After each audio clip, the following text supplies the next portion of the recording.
episode of the Crazy Stupid Marketing Show, the show where we talk about all the crazy stuff that goes on in marketing and how you cannot do that. Because I'm just going to be honest, it's a waste of your time to do crazy, stupid stuff.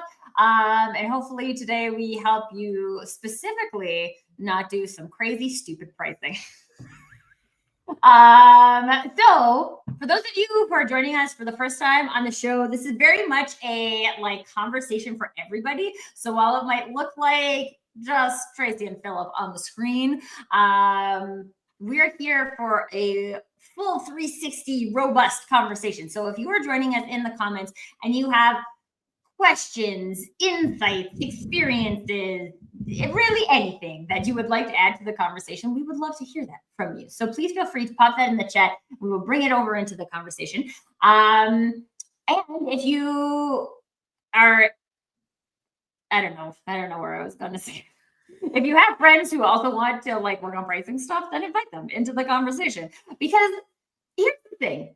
For those of you who aren't overly familiar with marketing and the foundational rules of marketing, pricing is one of the 4 P's. It is a critical central pillar of marketing. And I think very commonly it is set as we look at our competitor and we just price what our competitor pays because that's the market. And there's not actually a lot of thought, or shall I say beingness, that goes into choosing our pricing.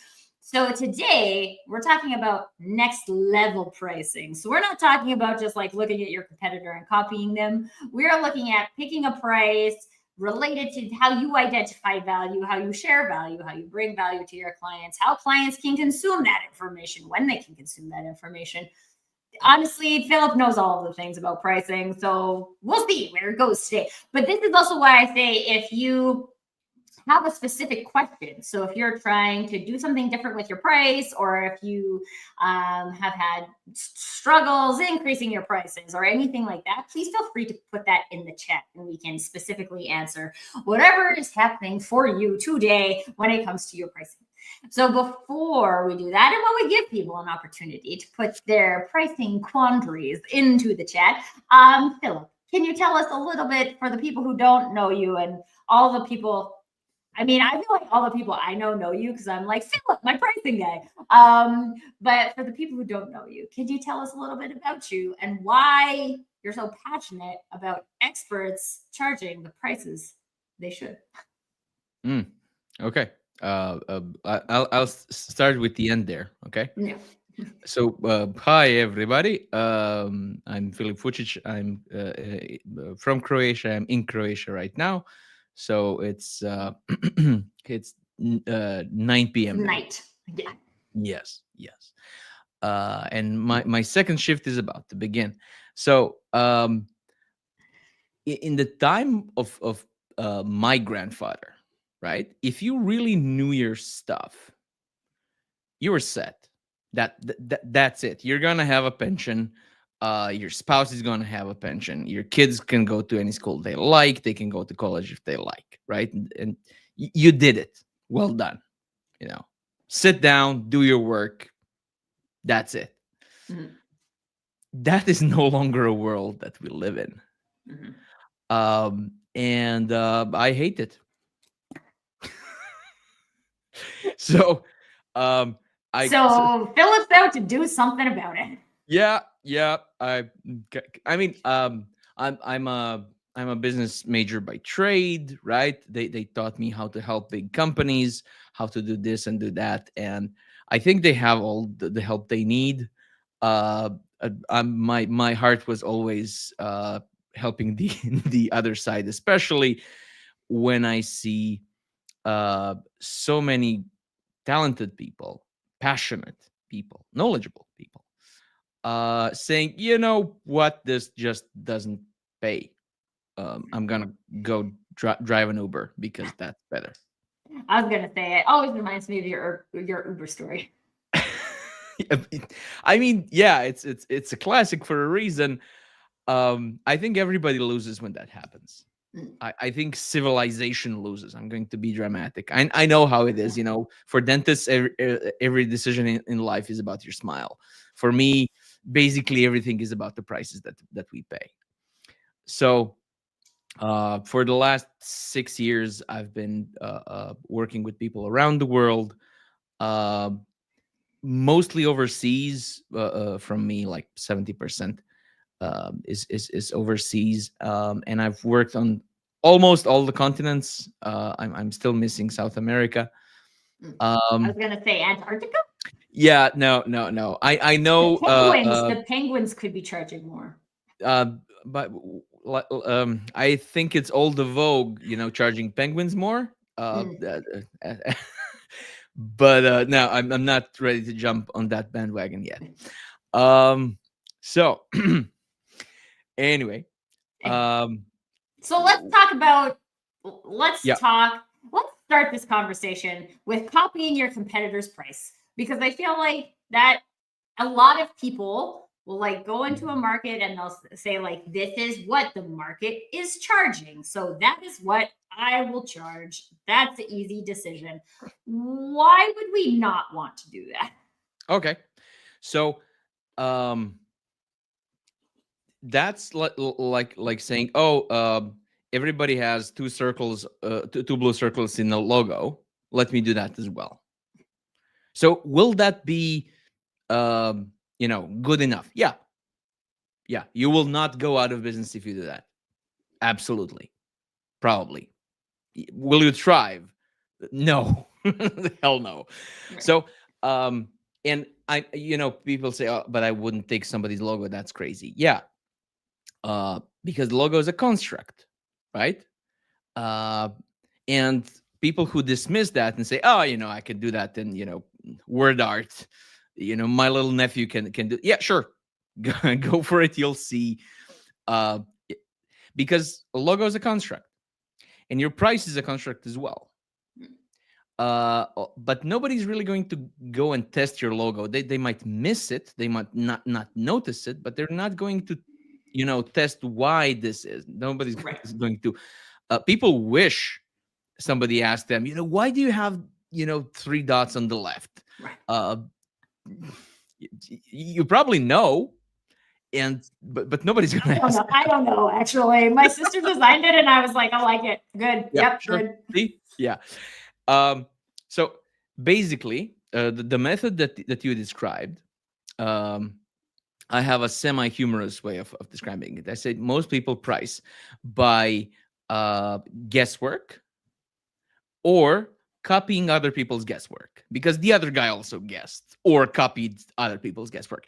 And this is how you get into a downward spiral. This is how you can buy, some honest trades, like making websites for peanuts today, because it's a downward spiral, right? This drives me nuts. And okay, if you're watching and you are a website designer, please stop sending people the LinkedIn template message that says we can do all these things for X amount of dollars an hour, because you are just taking your expertness and turning it into a commodity. Please stop. Yes, and it also doesn't work. Yeah. And so I'm not on a high horse here. I tried that myself. Okay, so it's something called the idiot email. It can be a LinkedIn message, right? The idiot is well, yeah, I'll let you be the judge of who the idiot here is. Okay. So basically, the message, in much more diplomatic words, is, hello, dear potential client. I know what you need, and you need me. And if you hire me for 1,000, you'll get 10. So don't be an idiot and call me. Okay. So you probably got that message this week or maybe today, and you probably got 100 last year at a minimum, right? Over different channels. It doesn't work so it could work for some things on, that are not expertise-based services. For expertise-based services, it doesn't work. Case in point, I don't think you hired any of the people that sent you that, right? No. And so any of our listeners can ask themselves, have I hired? Fact. If I did hire a web designer, I would approach them first not knowing what the price was. Yeah. Because there's other reasons. that I want to reach out to those people. Absolutely. So anyway, the idiot email doesn't work. So please stop doing it. If you're Yes, watching please. this, just like don't send it anymore. Maybe you didn't know it didn't work before this, but just don't send anymore. So I sent it. It didn't work. Okay. It just not on many of my clients did it. I made them stop. It doesn't work because even if you're right, even if you're 100% right, so you're not scamming anybody. You did the calculation. They would get 10,000. You're happy to take 10%. All of that is completely true. I don't trust you because I have no reason to trust you. And if I knocked on your door as a roofing expert and I said, "Ma'am, your roof is gonna fall in like 6 months," I did the calculations. Here they are. You're not going to look at my calculations. You're going to say goodbye and close the door. And maybe I'm right, and it doesn't matter. Right. So you just can't sell like that. And especially you can't I think I heard it called value vomit, right? Oh. When somebody connects with you and then sends like 12 links, like maybe that's value, but it's as welcome as you vomit. would probably love it. You don't know anything about me. Why would you send that? I know you love it, right? You will love. Okay, you will so love anyway. it. Okay, there's a question in the audience. Dan has a question. What do you do when you have no competitors? Oh, I love because Philip, this reminds me of your example you once shared with me about the gypsies. Fortune tellers. Yes. Fortune tellers. Yes. Fortune tellers. Mm-hmm, mm-hmm. So, in general, I'll get to the fortune tellers in a minute. In general, it doesn't matter if you think you have competition. Your clients will try to look at your offer and somebody else's, because that's how we buy, right? You will be compared, whether you think you should or you shouldn't, whether it's a good comparison or bad. That's how we shop. That's how you shop for everything in your life. That's how humans shop. So you will be compared. You can try to get them to make a good comparison, or you can let them make a bad comparison, because that's what's gonna happen. But there's simply no choice about whether you will be compared. So as an illustration, I had this wonderful talented client who had like 2 doctorates in psychology, and she was working with middle-aged women who have basically achieved everything that they really wanted in their life, nominally, right? They're supposed to have a family, check. They're supposed to have a career, check. Still unhappy. Okay. And she works with them, and that's wonderful. And she's really good. And then we were talking about competition, and she didn't exactly say she didn't have any, but it was like, oh yeah, institute this and professor that, and fingers on one hand covers all of the competition in the world for her, which is objectively maybe true. However, none of her clients is objective. Okay, so I said, and what about fortune tellers? She said, what about fortune tellers? Right? I said, okay, so who goes to fortune tellers? Mostly women, right? Why? They're curious, fine, and yeah, okay, because they're unhappy, right? So same people with the same problem going to somebody else, that's called competition. And she almost threw me out from her office. She was kind of furious. Because comparing me to the fortune tellers. I'm not doing it. I did not suggest that it's the same thing. What I not only suggest, I know that if your best friend recommends her, she's golden. If the best friend recommends Madame Midnight, she's out.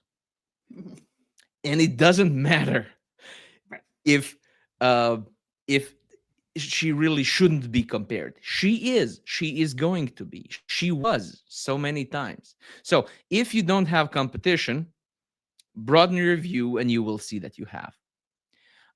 Because people think about industries, Mm. um, but industries and markets are not really the same thing. Because Rolls Royce and Kia are in the auto industry, right? But nobody really thinks, do I buy a Rolls or a Kia? Right. Right? That's not the same decision. So somebody can say, do I buy a Rolls or do I save a little and buy the jet? Right? So that could be a thing. Mhm. Um, so I think Maserati, Okay. stopped entirely going to auto shows and just goes to boat shows. Mm. Because when you have been looking, this is Rory Sutherland, not me, when you have been looking at vehicles that cost a couple of million, this one is just a 200,000. Right. It's impulse buy.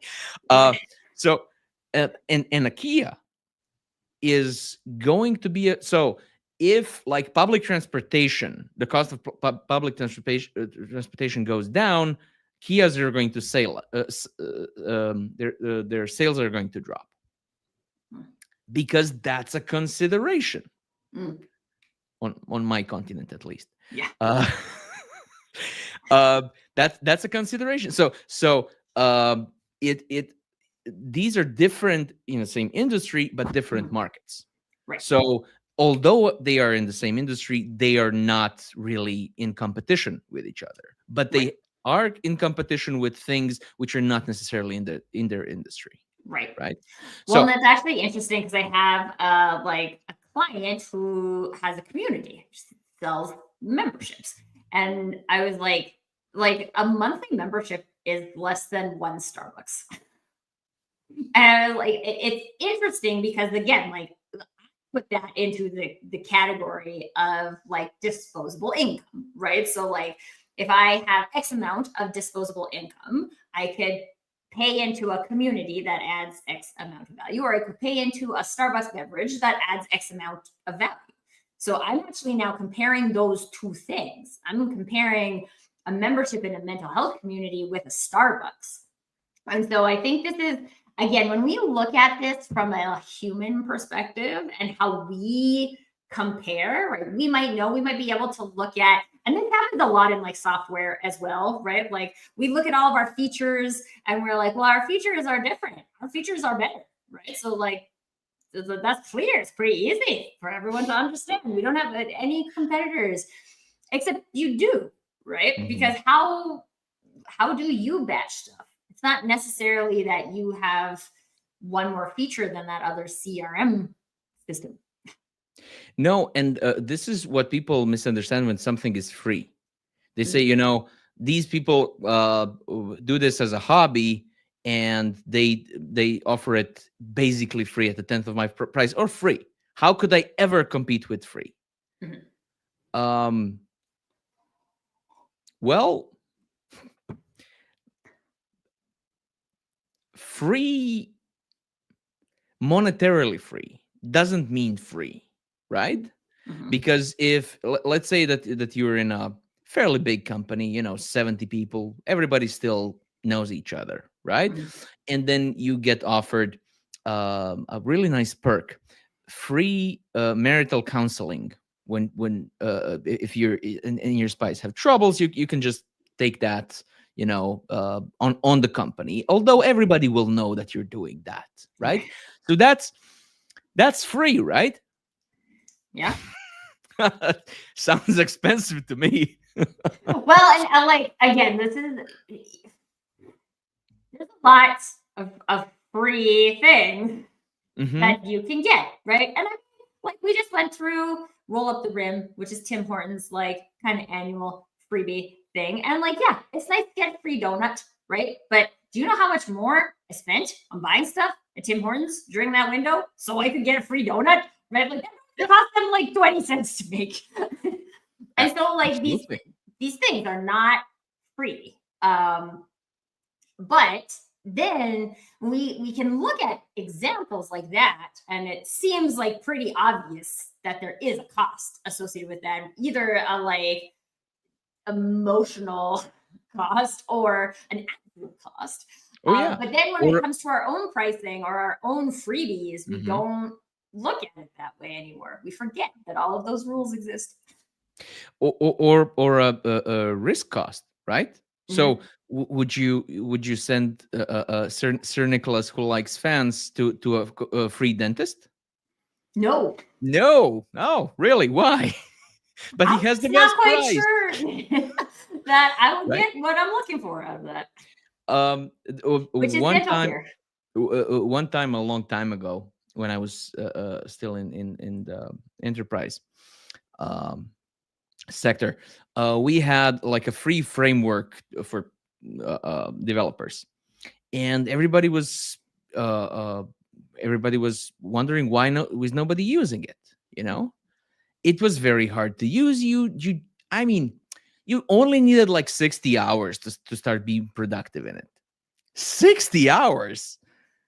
It's a That's lot. not free. Yeah, that's That's I mean, expensive. it's developers we're talking about. Their time is like premium. So True. yeah. Free is not free, and don't worry about it, right? Yeah. Um, I would like to just underscore the answer to the question: Hmm. how do you set your price if you don't have competition? Because I Right. went on a tangent there. Is you do, but even if you do, you don't just go and see how much they're charging and just go a little less, because like I said, it's not gonna work. And also that's how whole industries go down, right? Right. And I would guess that like most often you're also leaving money on the table. Right? Hmm. Like now everybody is just charging this teeny tiny rate. And like really, not that I believe in like colluding on pricing, especially when it comes to like oil companies and things like that. But like That would be illegal. that's illegal for a reason. But the point is that like if we're all caught in a race to the bottom, like there's definitely money that we left on the table. Um, Absolutely. Absolutely. So it's two things. First one, what you want to do when you're setting your price is try to minimize uh, the amount that you can be compared apples to apples. Clients want you to do that. Don't. However, you can. I'll give you a couple of tricks. But they think that they can easily compare you. They can't. They don't know enough about you to do it. Not just about you, about your whole industry, right? Um, because okay, so we know enough about dentists to say, oh yeah, free dentist, yeah, probably not. But maybe you know, chiropractor, maybe that would work. I don't know. Translator, probably. I mean, I can, I can translate with Google, depends right? how important the translation. Yes, and also I can sort of see how good it is in some languages that I understand. I don't do that, by the way, because I happen to know more about that industry because my mother and my sister and a couple of my friends are translators. And yeah, don't do translation at home, kids. Uh, but but people think, okay, so I can handle it. But let's say I need to translate something into Korean, Mm. right? Yeah.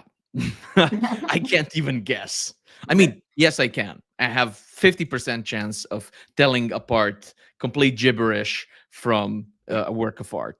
Right. So good luck. Yeah. Um, so that was one thing, and the other is this is how you know if you're leaving money on the table.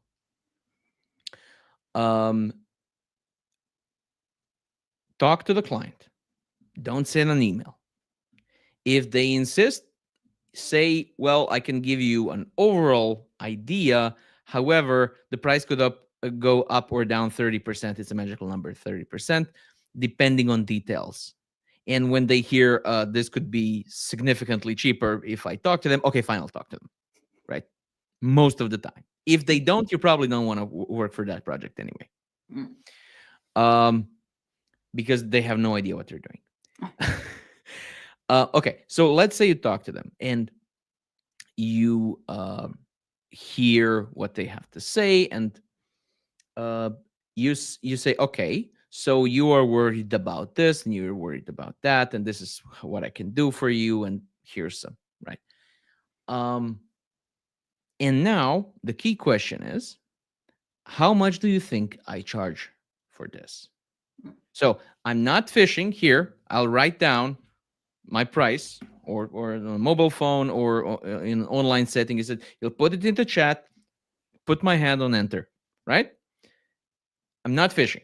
As soon as you say it, I'll press this, and I just want to hear as a feedback, how much did you hear this cost?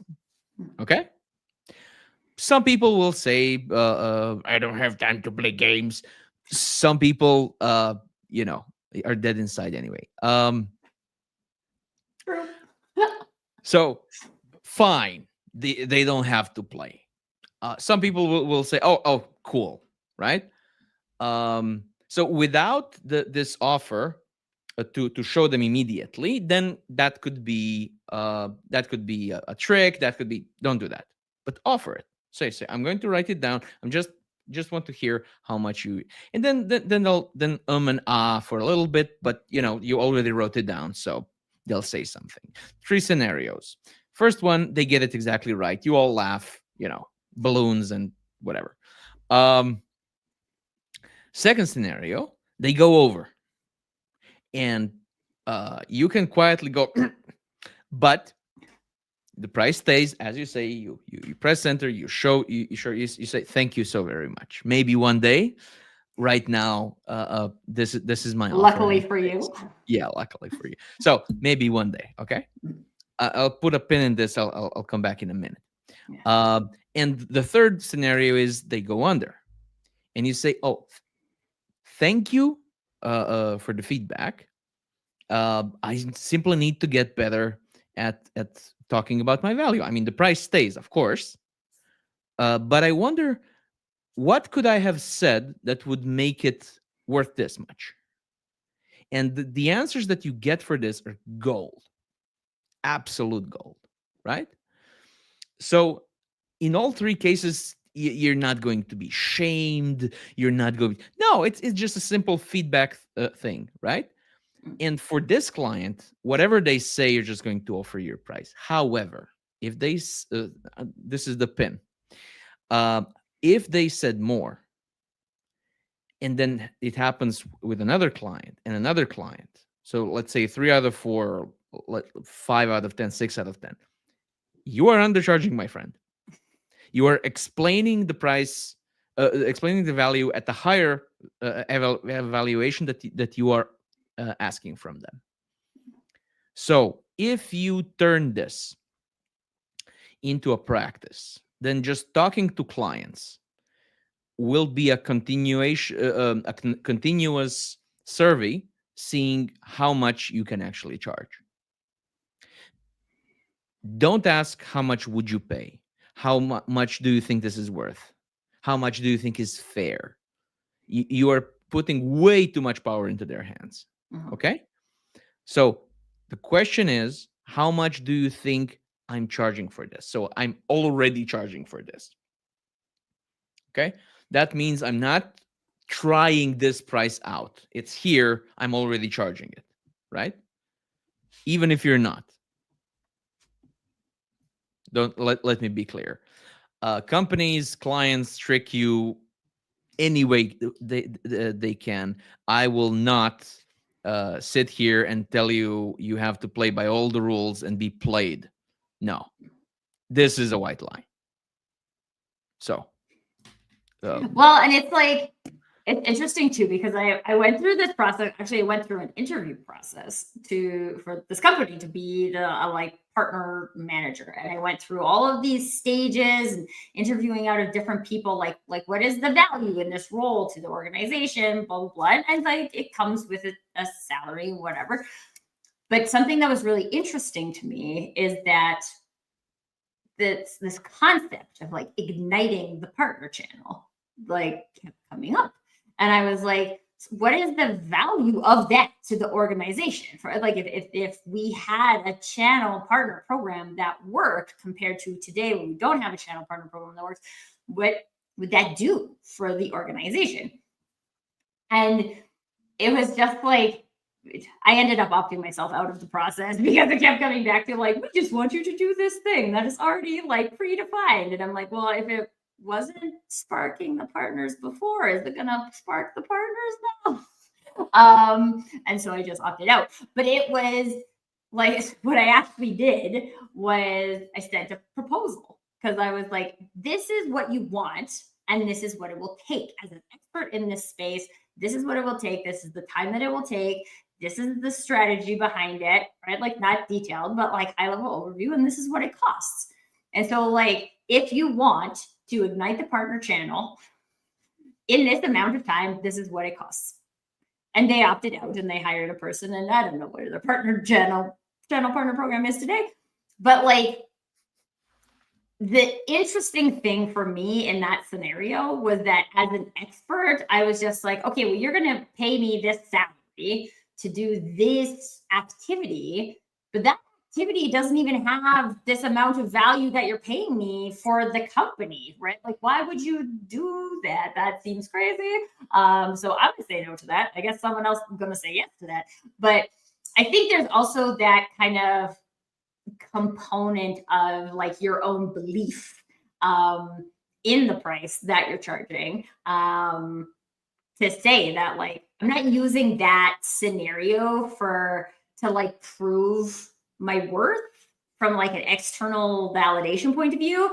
I'm saying like, this is what you want, this is what you said, I know what that takes to deliver that, this is what it costs. And like, if continually people are higher, then yeah, great, let's go up. And if continually people are lower, like, well, maybe I'm not doing a good job at communicating that value, which is where all those golden questions come in.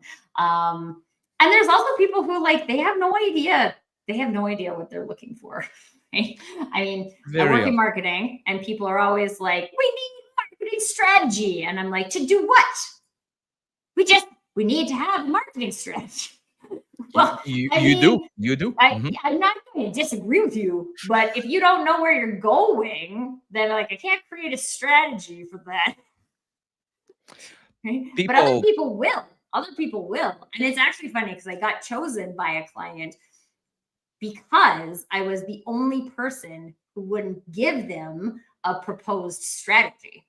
I'm like, well, I don't know where you are, and I don't know where you're going. So how am I supposed to give you a strategy? Here's what I will do. I will do an assessment of where you are. You will tell me where you're going. I will do a gap analysis. And then if you like the strategy I present, then we can go and do the thing. But like, what? Why would you choose that? I'm confused. And they didn't. Especially in the time of GPT. Mm-hmm. Spitting out answers is not the expected behavior of an expert, because GPT can do that. It can spout. Man, it can out both of us at the same time. Yeah. And we're spouters, you and I. You guys should have seen me and Philip in person. We were like, who can talk more? I don't even know. No one else in the room gets any space.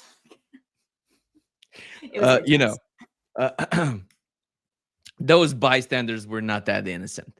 They chose us. It was our spouses, but exactly. That's what I wanted to say. So yes. It's it's always a bad idea uh, to give a client when you're an expert in anything Mm. and you're hired for your expertise, not to drive a cab. Um, it's always a bad idea to leave them to scope stuff out. Oh, this is what we need you to do. No. So what we need you to do, as in this is the goal, this is where we want to get. Sure, absolutely. I can't find that for you. However, how we're going to get there, how the hell would you know? If It's you like, knew, you probably would have gone there Y- already. yes, you wouldn't need me if you knew that. So if I go I need God forbid brain surgery, I wouldn't say to the doctor, you need to make an incision around here, and then you go, dude, what about the skull? Oh yeah, the skull. I always forget to go about the skull. No, no. So clients know where they want to go, or they should, and they know their boundaries, their time boundaries, their financial boundaries. Sure, absolutely. How we're going to get there? Sit back and relax. That otherwise you're doing the well, if you're talking about driving, the backseat driving thing. Oh, no, here, you had to go here. You know how annoying that is? Yeah. Although Well, I feel like back in the days before cabs had Google Maps, that was like constantly happening. But now, but I always actually, even as a cab driver, right? So here was my positioning of that. yeah. If my job was cab driver, I would know the major routes, the neighborhoods where there's one-way streets, right? Like those types of things. I would know that. And so I could use that. But then there was like so many times where I would be like, how do you not know that like this is where the neighborhood is, right? Like you're not even, I have to tell you all of the ways to get there. Um, There are experts who are also cab drivers, mhm. and they're expert cab drivers, and absolutely, Yeah. I worked for a Canadian plumber who was absolutely an expert. Mm. I think he was in Calgary as well, and he was not, in his own words, a one truck chuck. Mm. He had many trucks and many people, and he was exclusively working for big buildings which have like 30 plus families living in. It's always something with those buildings when it comes to plumbing, right? Yeah. Always something. The question is just whose problem that does he solve first, not if there's a problem, right? Right. So absolutely, there's experts everywhere, and Mhm. people need to treat them differently. I usually talk about the difference between selling candy and selling medicine, Mm. because they seem like the same thing, like to an alien.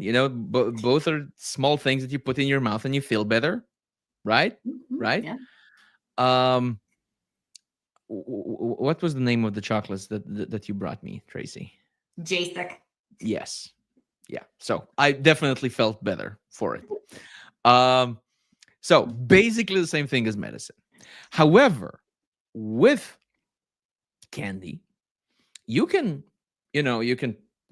put them both on scales and say, oh, this is this many dollars per gram and this many dollars per gram, and now I know that this is a cheap candy and this is a luxurious expensive candy. Fine. Mm. And it can be a matter of preference if you like that, or you like gummy worms, Right. you know. However, with medicine, it's not that you can't measure it. This is what I mean when I say people think they can they can tell you apart. They can say, oh yeah, this is a good deal. You could take some purple candy and some antidepressives, and weigh them and say, oh yeah, this candy is way cheaper. Sure. Sure it is. Or even worse, you could take purple laxatives and purple antidepressives and say, oh, per gram, this is laxatives a much better deal. Well, I think it depends What are you trying to accomplish? So, I don't think it's a favor to a client to let them play with matches. Mm. To see them, they're going to do the mistake of not asking the right questions.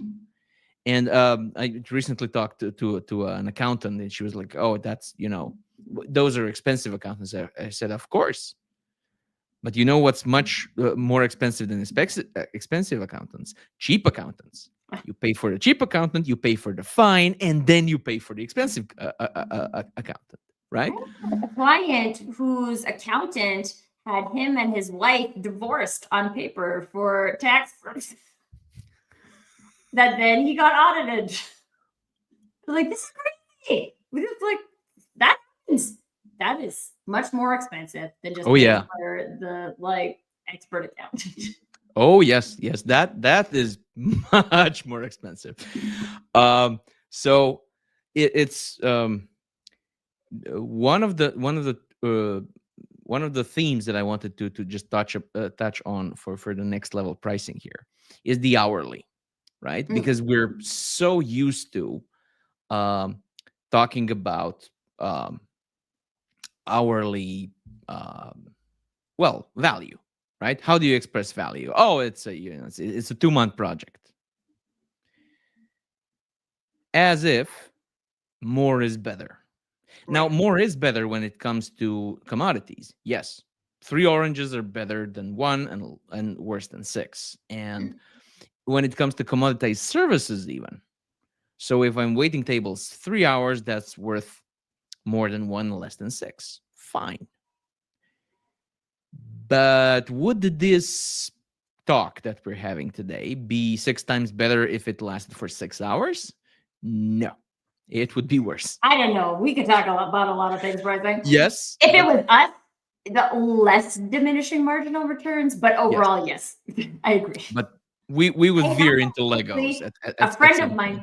a friend of mine earlier described it as baking, right? Like it takes a certain amount of time to actually bake something, but if you bake it for longer than that, it doesn't make it better. Oh, I It love makes it that. worse. Yeah. I absolutely love that. Yeah. So, you would like your lawyer to solve your legal problem in a month, not a year, which is Right. less work for them. You don't care. You don't need their sweat, The especially. lawyer sweat. Yeah, no, Just thank you. kidding. I'm my sister's a lawyer. So you don't need them to work. You need them to deliver. And if Right. they can snap their fingers and deliver, great.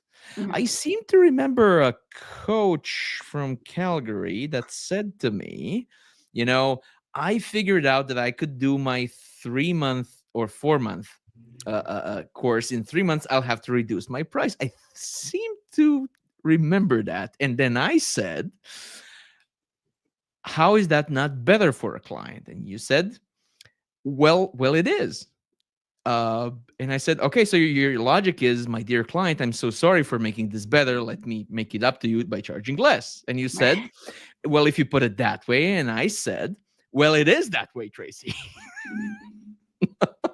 Which is so funny though. Again, like when we look at it like that and we create all this like logic behind it, but we also know like if my car is broken and somebody, or let's use the plumbing example, Yeah. right? So like water is streaming into my house and I could have a plumber come and fix it now, or I could wait until next week for the plumber to come. Like, what am I going to choose? I'm going to choose the plumber to come now because I want this problem fixed as fast as possible. And if there's a way to fix it as fast as possible, we're also looking at the price differently, right? I'm not Oh, actually comparing him anymore to that guy who can't come until next week. I'm like, okay, well, like I don't even care if you charge more because I want this problem fixed right now. And so like when we extrapolate that from our client's perspective, which is also an interesting part of the conversation, like what is the client need? Right? Because if the client's need is frivolous and like has little meaning to them, then they one, they'll probably compare you to more people. But two, it's just like maybe one day they'll come back and be a client, maybe. But like if we can solve a problem, and this is actually interesting though too. Let's just diverge for a moment here, Philip, on the because I think when we look at the like industry of consulting, and then we look at like management consulting companies who create these like big long projects and kind of they're on the billable hour program like lawyers are, right? So it is better for them to bill more hours. So it's better for them for a project to take longer or need more resources. Whereas like a lot of experts or individual consultants are like, well, I don't want to work on this project for a year if we can get it done in 6 months, right? Like we'll get it done in 6 months. But then the mentality is like, well, if they're going to charge $1 million for a year and I can do it in 6 months, then I should charge them half of that because I can do it faster. But literally, you're saying no. I could save you 50% of your time. I should charge more for that. Absolutely. It makes logic sense, but we get caught up in this like it's half the time, so it's half the cost. I'm a big believer in putting your money where your mouth is. So when I work with people, I charge them a fixed fee, and I don't know how long this is going to take. It's my risk, right? So we're done when a client does successfully charge at the higher price, at the minimum 20% higher. I think my average is 40. When they actually do that and the client pays, we're done. You can do it, obviously. And it's much easier to do it the second time, because if they say, oh, who's going to pay that price? The other guy did. That's it. Once you can do it, you can do it. Right. And sometimes it takes 2 months and sometimes it takes 4. I don't care. And I literally say to clients, I don't think you're better served by me if I work more. Right? Just because I had to work more doesn't mean that you got better value out of me. Right? The best value would be this, and now your client calls and say, would you kindly jack up your price? I would like to pay more. Right? Yeah. That would be amazing. I'm not quite at that level yet. I have big plans. But so yes, that is the idea. More is not better. It can be. I'm not saying it automatically isn't. It just isn't a rule like with commodities, and you can't rely on this. And I think like I actually had this scenario where I had a conversation with a client, and I'm like, okay, my brain says I think based on where you're at, I think this will take like 4 conversations for us to extract what we need to extract. And so I created a project that said 4 calls. At the end of our 3rd call, we were done. And he was like, well, I'm super happy that we did this way faster. We don't need that last call. And okay. So, and then I also had a client that's like, will you guarantee that this will work? And I'm like, 1, this is based on your participation, right? So like if you're not participating, then no, I can't guarantee that it is going to reach the destination.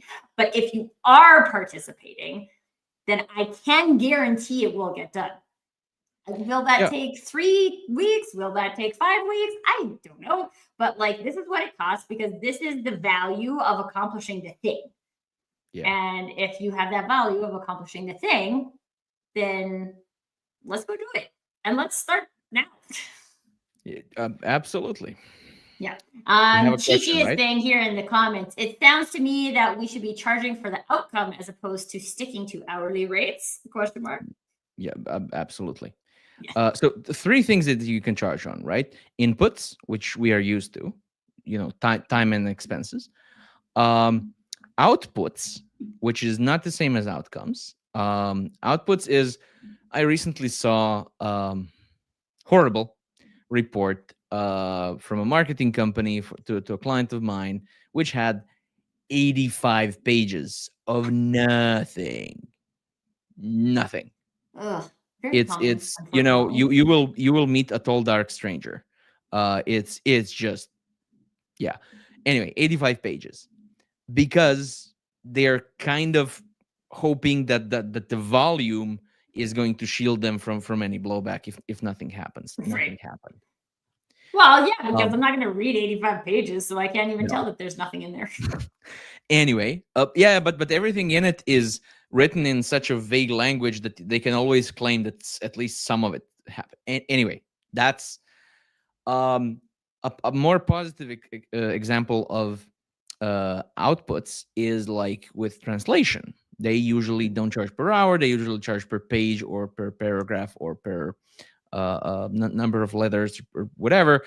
And sometimes it takes them more and sometimes it takes them less, but that's per output. Or when you're buying an apartment, number of square meters. Nobody presents you with the bill of how much the tiles cost. Nobody cares, right? Where it is, how big it is, that's it. That's output. Yeah. And that's output. And then outcome, also called value. There's some difference within it, but this is mostly a debate between my colleagues whether that's the same thing. So let's say it's the same thing. Yes. I think that's the best when you can do it. It's not applicable to everything, but when you can pull it off, that's the best thing, because it's the only way that you can charge that is not an inherent conflict of interest. Because, like Tracy said, if I'm charging you by the hour, then it's in my interest for this to last. And yes, there's ethics and there's rules and there's overseers and there's, all sorts of things, but those are just papering over the cracks. The cracks are there. It's in my interest and in the interest of my children to charge you more if I can. If I can ethically do it, why wouldn't I, right? With output as well. If I can plausibly say that you need 85 pages, then I present you with 85 pages, and it's 85 pages. It's like websites.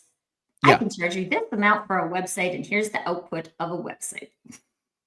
Yay. Will this be useful? Hey. Right. That does probably nothing for you, but we said website. Here's the website. I'm out. Yeah, exactly. So with outcome, the more outcome I get you, the more money I get. That's fine. That is absolutely fine, and everybody would sign onto that. And just I have a maybe peculiar definition of fair, but I think it's a fair definition. So which is I had to. I'm a dad. So which is, if after a year both you and your client would do this again, if the opportunity presented itself, if that made any sense, right? So same price, covered by inflation. So same kind of challenge. I'm not saying doing something boring. Same kind of, so really the same, right? And both of you and your client would say, oh yeah, in a blink. Then it was a fair deal. I don't care about anything else. I don't care about the industry. I don't care about the average. I don't care about what the economy is doing or what your mother-in-law thinks about this. It's a fair deal. And it's the only criteria that's universal, and that is always applicable. So even if other people think you're overpaying for your favorite candy, if you can't wait for them to make a new selection, and you can't wait for them to give them money, and it keep you're happy with it, and like they're happy. Jason chocolates, right? Then it's a fair deal. It's a fair deal, and there's nothing anybody can do about it, right? Because maybe objectively, I don't care. None of us is objective as a buyer. We are all subjective. So it doesn't need to be objectively fair. And I'm not a philosopher. I have no idea what objectively fair would even mean. I can only be concerned ethically with subjectively fair. And I think this is a really good criteria for this. So don't worry about anybody else's opinion whether you're overcharging or not. You do the test I taught you, and if they say, I heard this as a higher cost, and you hear it a couple of times, you are leaving money on the table. And even if your costs don't go up, even if your time goes down over time because you're getting better, right? Yes, it's completely fair. It is completely fair. Yeah. Well, and I think this is I keep coming back to this idea because again, in our lives, we all have that, right? We have our like Yeah. quote unquote luxuries that we pay for. That there's a lot of other people that wouldn't pay for that, but for us, it's a fair deal. And I say this about like expensive food all the time, right? Like I will go and I will pay for expensive food over and over again if it's delicious food every time I go. And I won't go that often because it's really expensive, but like I would make that deal again. And then there's restaurants that I go to where I pay a lot and I do not get a good meal. And I'm like, that's now not a fair deal. So I'm not going to go back to that restaurant. And I have one in Calgary that I haven't been back to since because I don't think it's a fair deal. And I have expensive restaurants that I go to multiple times a year because it is a fair deal. And we also adjust that as we go, right? Like I pay less and I'm expecting less. So like I'm fine with this deal at this level. But like when we're talking about expert services, we want to be in that expensive dinner category. And I want people to want to come back to my restaurant. And even if you have a service that's like not really repeatable, right? Like let's say you're selling custom homes. I don't know how many custom homes does one person buy? I mean, a couple maybe if you're lucky, right? But like it's not really a repeatable purchase. But if you have that kind of experience with somebody where they would like totally do that again and they wouldn't choose anybody but you, like let's talk about getting into referral networks with those type of people, right? Like these are, if we look at this from a fair deal, but also on the flip side, like, would you go back and work with that client again? Did you feel like you enjoyed that you could use your skills or like, because I've also been in client scenarios where like, I'm here and like, this is what I told you what we could do. And then they're like, yes, but we want you to do this. Like, I don't really want to post on Instagram. It's not really going to have a huge impact on you. Like, how many times are we going to talk about this? But like, there's that also has to be a fair deal for you, right? Like, what do Oh yeah. you consider a fair deal? Because if it's not a fair deal for you, then it's also like not necessarily a good way to like to look at if like that's what I charged for that, and then that's what that person got, but we didn't feel like that was a fair deal, right? Like that. Okay, like what do we need to explore? What do we need to understand in that so that happens fewer times? Do we have, I mean, I think we've all probably had clients that like kind of duped us, right? Where we were like, Yeah. wait, I was being pretty clear about what this is to the degree where I told you, like, it's probably not right for you. And you're like, no, it is. We're doing it. And then, like, we didn't do it because you didn't I should have followed my gut and like and then not gone that down that path. But I also think this is part of our learning and growing. Yeah. So that we can get to whatever the next level is for our pricing and for our Nice wrap services up. and for ourselves. Boom. Nice wrap up. Absolutely. With that, friends, we are at time for today. If you are not already connected with Filip, please connect with Filip. Filip, where's the best place for people to get connected with you? LinkedIn, probably. I just started a new newsletter on LinkedIn. It Awesome. got like 600 people in a few months, so it's obviously ticking. But if not that, if you would like to experience a mini me version, fearless-pricing.com, and there's an AI called Astra that you can ask anything about pricing, negotiation, or value communication, and she knows a lot of my stuff, and she will give you an answer in, by the way, any language. We tried in Albanian, it worked. So you're good. Um, and it will also recommend like one or two other things that you can read, which it get gathered its answer from. It's a very cool thing. It's free, and you don't have to even register. I won't know you were there. I will just get the question anonymously, so I know what to write about. Mm. Well, and I will tell you, I've been on Philip's email list for years. Well, since you started your email, however long that That's, is now. by the way, that's 380 emails. I should go back And and see how many I have in my like reference folder. I keep the really good ones in my reference folder as well. But like, you know, and this is another one of those things in terms of like a fair deal, right? We give our time to people for marketing, right? I give you my attention, and do you earn it back? Do I keep opening your email, or do I not keep opening your email? Do I keep This coming is to your LinkedIn show, or not keep coming to your LinkedIn show? this is about trust, right? I've been very firm on giving value up front, not gatekeeping, because then you can. I have a list of people that say, oh, you know, you've never heard of me, but you helped me because I got your email, or I got that video or that podcast or something, and I did this, and oh my god, this is so awesome. Some of them come back and give me money, some of them don't, some of them it's fine.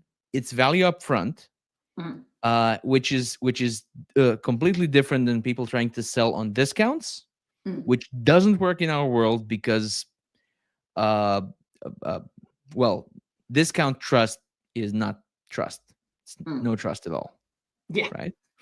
Again, like if I'm going into my Mercedes dealership and they're like, we're going to discount your service fees, my brain is going to go, I'm going to get discounted effort in my service if that is happening. There's not something wrong with this, right? Yes, let's not do that.